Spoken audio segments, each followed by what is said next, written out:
Oh là là, qu'est-ce qu'elle est belle celle-là. C'est une 125. Mais là, plus besoin d'aller passer le permis 150 là.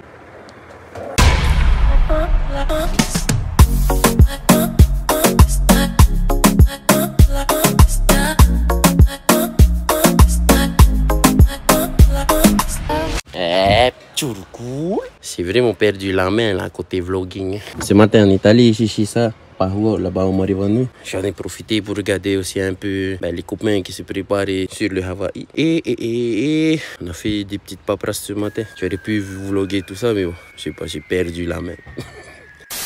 En même temps aujourd'hui on n'a pas de questions. Enfin c'est pas on n'a pas de questions. C'est aussi un sacré gars qui se passe avec notre internet. On n'a plus internet. Donc j'ai gaspillé les derniers data 4G que j'avais. Et après ça, je pouvais pas regarder si j'ai eu des questions ce matin. Après ça fait pas de mal non plus. Ça fera du bien de revlogger encore comme ça, de marcher avec la cam. En fait en regardant mes vidéos hier soir, parce qu'il n'y avait pas internet, je me suis rendu compte que je fais de moins en moins de b-roll quoi. On va essayer de se remettre. Ça tombe bien, on vient d'arriver, on doit déjà s'en aller. Que dit de plus à part Serewa.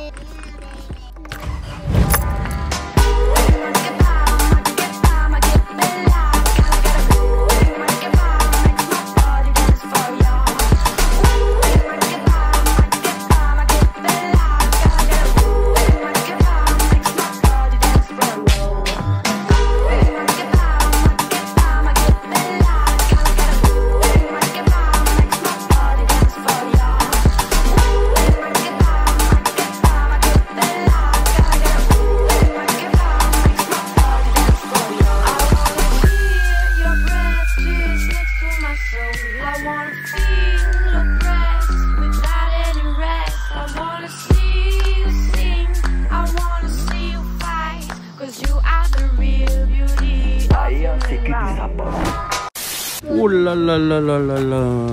Y a pas beaucoup qui comprendront. Elle est trop belle cette caisse. A few moments later. On a fini ce qu'on avait à faire là. Et là, on n'est pas venu pour aller à l'OPH les gars. On était là, direction des transports terrestres. Je suis venu me renseigner pour un truc que j'ai envie de faire depuis longtemps. Et apparemment, c'est de bon augure maintenant. Ok. And now, on est à la chapelle. J'avais des choses très importantes à faire et urgentes surtout. J'ai pas fait de b-roll parce que, en fait, en faisant les b-roll d'avant, c'était dangereux. C'est moi qui conduis, c'est moi qui filme. Non, plus jamais. C'est dangereux. Maintenant que j'ai fini ce que je devais faire, je vais en profiter. Comme j'ai dit, il n'y a pas internet à la maison. Ici, il y a internet. Je vais aller regarder les commentaires. Alors. Commentaires. Il y en a des commentaires. Il y en a 1, 2, 3, 4, 5. Yeah, bravo. Merci beaucoup à tous ceux qui ont commenté. J'imagine qu'il y a des questions parmi ces commentaires. Alors, c'est lequel le plus vieux? 15h, 6h, 1. Le plus vieux, c'est celui de Mademoiselle Ling Ling et Monsieur Lang Lang. Méga le nom. Yorana, Andy, Tupaya a été feinte. Ma question pour toi est la suivante. Penses-tu que s'il n'y a pas de corruption dans la politique, cela résoudrait la pauvreté? Tu es la première question que je lis. Très intéressant vu que ça fait écho à la vidéo d'avant. Et je crois que je vais répondre que à ta question dans cette vidéo-là. Je vais laisser les autres questions pour les autres vidéos au cas où il n'y aura plus de questions pour les autres vidéos. Bref. Plus sérieusement, est-ce que s'il y avait plus de corruption dans la politique, il y aurait plus de pauvreté?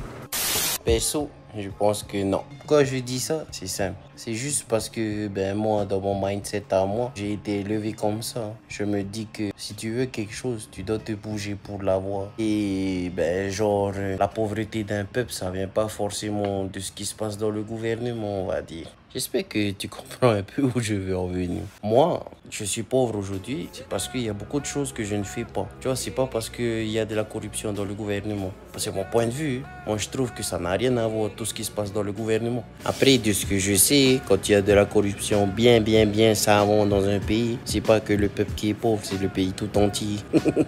Heureusement, c'est pas notre cas. Mais que ce soit sale ou propre, c'est pas ça qui va impacter le fait qu'un peuple soit pauvre ou pas. C'est sa manière de se gérer. Après, comme j'aime bien dire, nous, on est pauvres, c'est une réalité. On se voile pas la face. Mais il y a une phrase que j'adore qui dit ceci: la pauvreté, quand tu la gères bien, elle rend jaloux même les plus riches. J'aime bien cette phrase parce que quand je regarde ma famille, ben, je me dis qu'elle est trop vraie.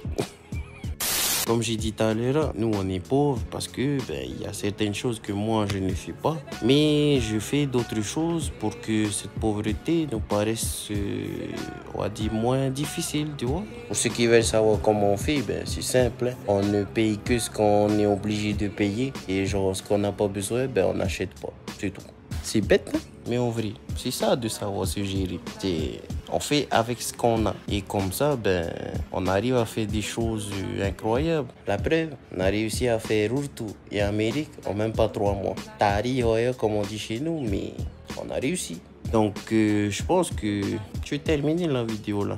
Elle est un peu courte, mais je pense que j'en ai assez dit pour faire une bonne vidéo.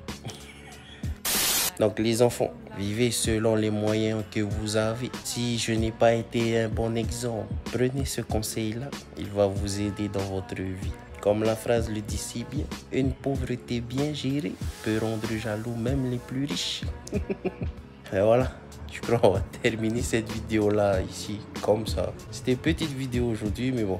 Merci à Madame Ling Ling et Monsieur Long Long d'avoir posé cette belle question qui me permet d'enseigner ça à mes enfants aujourd'hui. N'oubliez pas de poser vos questions dans les commentaires. Je les attends avec impatience. Merci à ceux qui ont posé les questions dans la vidéo d'hier. Et c'était tout pour moi. C'était Andy de Tahiti. Nana, bisous.